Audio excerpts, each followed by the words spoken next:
Você já deve estar cansado de acompanhar os últimos acontecimentos envolvendo o Afeganistão. Com a retirada das tropas americanas nesse ano de 2021 e a retomada do poder pelo Talibã, muito se tem discutido sobre a situação desse país, que tem se popularizado com o epíteto de cemitério de impérios. Embora é claro que a mídia ressoe isso com ares polêmicos, há uma profunda verdade nesse lúgubre apelido. Grande parte dos afegãos nunca presenciou em suas vidas um ano sequer de paz, e o caos parece marcar a história dessa que poderia ser uma nação próspera, diversificada e rica devido à sua história e aos incríveis minerais encontrados em seu solo.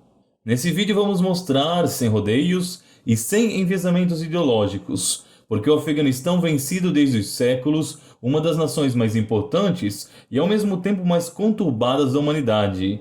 Então já deixe a sua curtida e, se gostar, compartilhe esse vídeo com seus amigos. O seu engajamento ajuda muito no nosso crescimento. Mas sem mais delongas, vamos ao que realmente nos importa aqui. O Afeganistão enquanto nação soberana é de fato muito recente. No entanto, essa região sempre teve enorme importância histórica. Foram entre suas planícies e montanhas que grande parte dos povos indo-arianos se desenvolveram e floresceram. Desde muito cedo, os rios afegãos proporcionaram o surgimento de cidades e culturas que perduram, mesmo que indiretamente modificadas, até os dias de hoje. O maior exemplo disso foi a figura de Zoroastro, um dos grandes líderes espirituais da humanidade, cujas ideias viriam a influenciar muitas das doutrinas que hoje conhecemos e que nasceu e viveu em terras afegãs. Posteriormente, todas as tribos e povos que ali viviam foram conquistadas pelo Império Persa, cujo centro administrativo e econômico se situa no atual Irã. Aliás, o povo iraniano ainda compartilha com os afegãos muitos traços étnicos, culturais e religiosos em comum, o que faz alguns estudiosos crerem numa eventual aproximação dos dois países, impulsionada pela nova ascensão do Talibã, na qual as duas nações poderão colaborar em diferentes áreas de interesse comum, principalmente nas políticas anti-ocidentais e anti-americanas. Quem também conquistou essa região foi Alexandre o Grande durante sua campanha expansionista. Foi ele quem primeiro notou o quão complicado e desgastante seria invadir o território afegão. Um eventual invasor até poderia obter o controle das principais cidades, mas dificilmente seria capaz de manter o seu domínio sem enormes prejuízos. Como primeiro fator para isso estão as tribos locais, que conhecem muito melhor o relevo montanhoso de partes do país e que podem sustentar pequenas guerrilhas durante um tempo demasiadamente prolongado. Em segundo lugar, é claro, está o fator externo, isto é, a vizinhança nada amigável. Pegue o mapa atual do país e veja só. Ao sul, você encontrará o Paquistão e a Índia, isto é, as nações do poderoso subcontinente indiano. Ao norte, os antigos povos que faziam parte do Império Russo e depois da União Soviética. Ao oeste, os iranianos. E ao leste, os chineses. Em outras palavras, o Afeganistão é o tampão que separa algumas das nações mais poderosas e problemáticas do planeta. E foi assim desde que se tem registro. Alexandre, o grande conquistador, foi perspicaz ao perceber que qualquer império que tentasse dominar essa terra acabaria tendo que desembolsar quantias enormes para isso, o que eventualmente poderia levar ao colapso econômico e à ruína. E foram muitos os que tentaram e caíram nesse erro. Mas também houve, em contrapartida, muitos povos que por ali prosperaram. Primeiramente, existiu uma grande expansão hindu sobre essas montanhas e vales, mas foram os chineses os que melhor se beneficiaram desse território. Isso porque era pelo Afeganistão que passava a famosa Rota da Seda, um conjunto de linhas de comércio que ligava os chineses e indianos à Europa, onde especiarias, tecidos, cerâmicas e tintas eram vendidos a preços exorbitantes.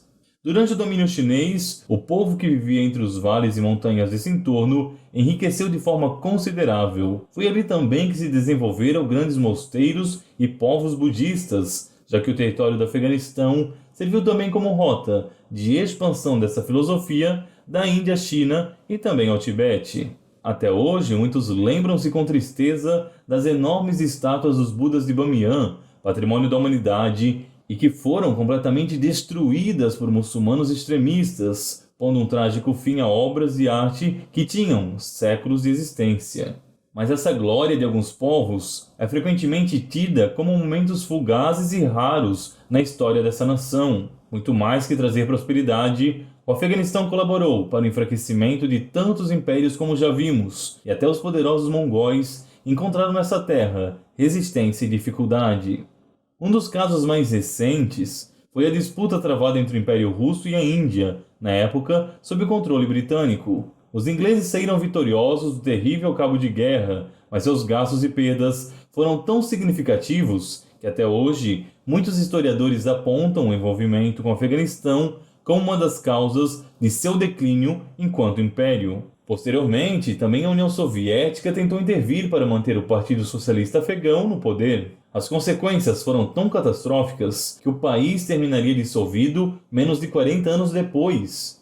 Mais que Chernobyl, talvez, é possível que nenhum outro erro tenha sido tão crucial para a queda dos soviéticos quanto a tentativa de controlar essas terras. E como os erros tendem a se repetir, agora no ano 2021, após 2 décadas de intervenção infrutífera e de gastos infindáveis, os Estados Unidos do governo Biden também abandonam o Afeganistão. Todos os anos de guerra e de controle parecem ter sido agora jogados na lata de lixo. Para piorar, o governo de Washington sai tão fragilizado dessa crise que muitos arriscam dizer que a América pode ser a próxima potência a colapsar nessas areias e montanhas. Não que os afegãos sofram de alguma maldição, muito pelo contrário, mas a combinação de um território de difícil acesso e controle, somado aos vizinhos de tendências expansionistas, faz com que essa seja uma terra permanentemente disputada. Não se consegue assegurar o controle do Afeganistão sem que para isso se gaste muitos recursos. Com retornos irrisórios, o resultado dessa empreitada não pode ser outro, senão o enfraquecimento e o colapso. Assim, uma após outra, todas essas nações do passado foram caindo, deixando para trás um rastro banal de sangue e de dinheiro. E agora nessa lista entra também, é claro, os Estados Unidos. Ainda é cedo para dizer quais as consequências que a decisão do governo Biden trará para o seu país e para o mundo, mas os primeiros efeitos certamente já se fazem sentir. Para quem lê e entende história, sabe que, infelizmente, há muito mais semelhanças entre o passado e o presente do que gostaríamos de aceitar. E se você gostou desse vídeo, curta e compartilhe com seus amigos. Até mais, se Deus quiser.